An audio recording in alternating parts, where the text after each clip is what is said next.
Soap, don't forget the soap. An Appalachian folk tale retold by Tom Birdseye, narrated by Mama Casper, illustrated by Andrew Glass.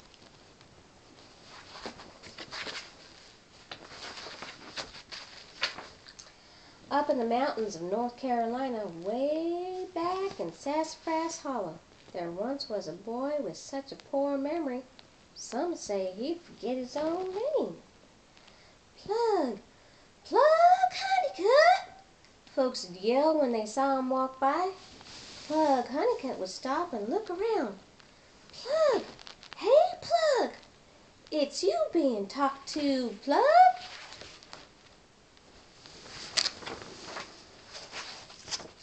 Plug would take off his floppy old brimmed hat.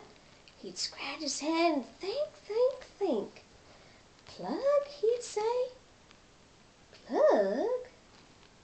But only after what seemed like forever would that forgetful boy finally remember that he was named Plug and that somebody was saying how to do to him. He'd wave real friendly, but right quick he'd lose track of why he was waving. Because, you see, no one was as forgetful as Plug, but Plug Honeycutt's mama loved her only son. Come one particular bath day, when she found out she was out of soap, she sent him to the store with some money. Now don't forget, Plug, she said with a faith that only a mother could have. Soap, don't forget the soap. Plug smiled at his mama, and he said he wouldn't forget. No, ma'am. He lit out of the door saying, soap, don't forget the soap. Soap, don't forget the soap, to himself, just to remember. Well, this worked mighty on fine, at least until Plug got to a muddy old creek. Halfway over, though, balancing on a slippery stepping stone, Plug spotted a big bullfrog, and just like that, he up and forgot about the soap. Plug took off his floppy brimmed hat, scratched his head, and thought. But that didn't help none, because, as you remember, no one was as forgetful as Plug. Just about then, an old woman came by on her way to the quilting bee. She carefully put her foot on a stepping stone and mighty near fell into the muddy old creek. "Ooh-wee!" she said. "That stepping stones is smelling soap." Plug's eyes lit up. "Soap!" he yelled. Soap! Don't forget the soap!" The old woman was so startled at the sound of Plug's voice, she plumb lost her balance and fell kersplat into the creek. Mad as that made her, she reached up and pulled Plug in too, dunking him twice for good measure. "What a mess I become, and now you're one too," the old woman hollered. Then she climbed out of the creek and stomped on off. Plug hauled himself out, and he tried to remember what his mama had sent him to do. He even took off his hat, scratched his head, and thought.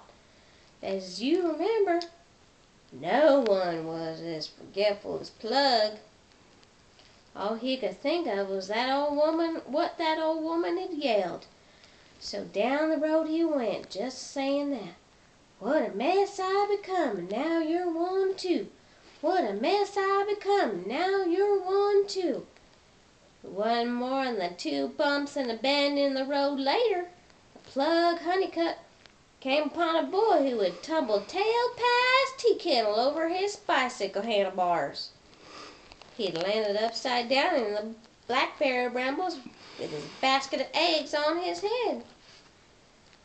There came Plug saying, "What a mess I become, but now you're one too. What a mess I become, but now you're one too." This didn't set too kindly with a boy in the blackberry brambles, who thought Plug was making fun of him. Up he jumped and grabbed Plug, cracking his one remaining egg on Plug's floppy brimmed hat. Then he threw Plug into all those troublesome stickers. "So there," he hollered. "Look who's in a fix now." Poor Plug. Those thorns weren't gentle with his clothes nor his hide either. If he'd been a mess before, he was a real mess now. He'd untangled himself and crawled back into the robe, but of course, couldn't remember then what he hadn't remembered before. Because you are sure as to remember, no one was as forgetful as Plug. So instead of saying, "Soap, soap, don't forget the soap. Soap, soap, don't forget the soap," off he went saying what he'd heard last instead. "Look who's in a fix now. Look who's in a fix now." Down the road a piece of tree had fallen on top of an unfortunate farmer's truck. Plug hobbled up onto the scene, still saying, "Look who's in a fix now. Look who's in a fix now." The farmer took it all wrong. He wasn't in the best of moods, what with the tree on top of his truck and all. Thinking Plug was making fun of him got even more riled. He grabbed Plug by the collar and marched him right over to the truck where he made Plug saw that tree up into firewood and load it onto his truck. "Nothing on top and better on off for it," growled the farmer as he drove away an hour later. Poor Plug. By then he was covered with all manner of sawdust and sweat, and truck grease and grime, and that besides the mud and the egg and the blackberry scratches. And he couldn't remember what his mama had sent him off for neither. All he could recollect was what the farmer had said, so he lit off towards town saying just that. Nothing on top and better off for it. Nothing on top and better off for it. Land sakes alive. If Plug's troubles weren't enough, along came a man so bald on top, birds were blinded by the sun reflecting off of his scalp.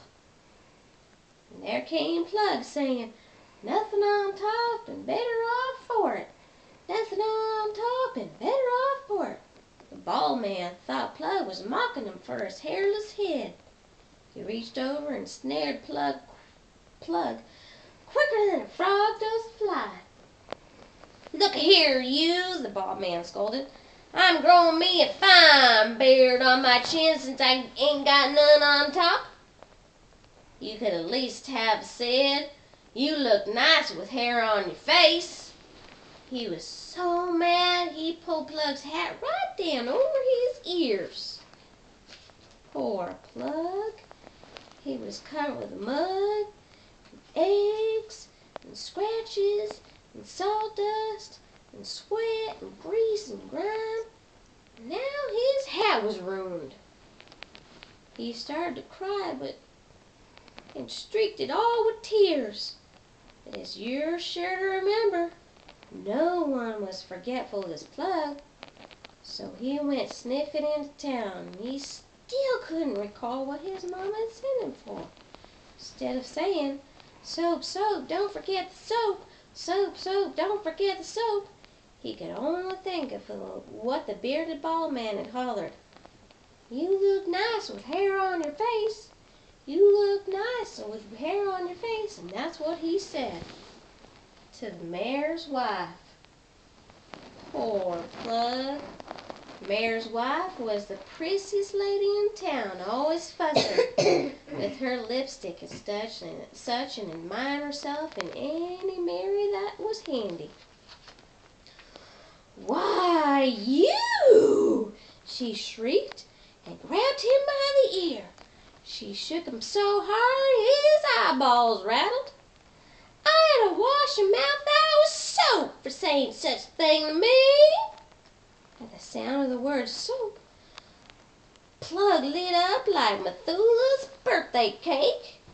"Soap!" he cried. "Soap, soap! Don't forget the soap!" the general store and bought some soap.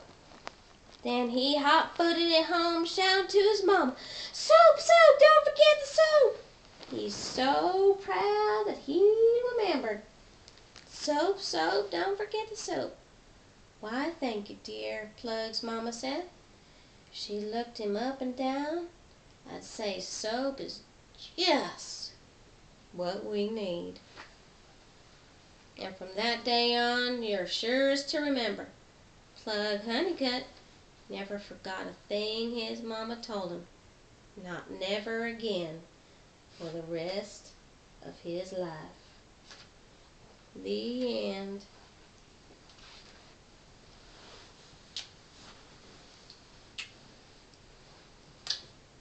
And cut tape.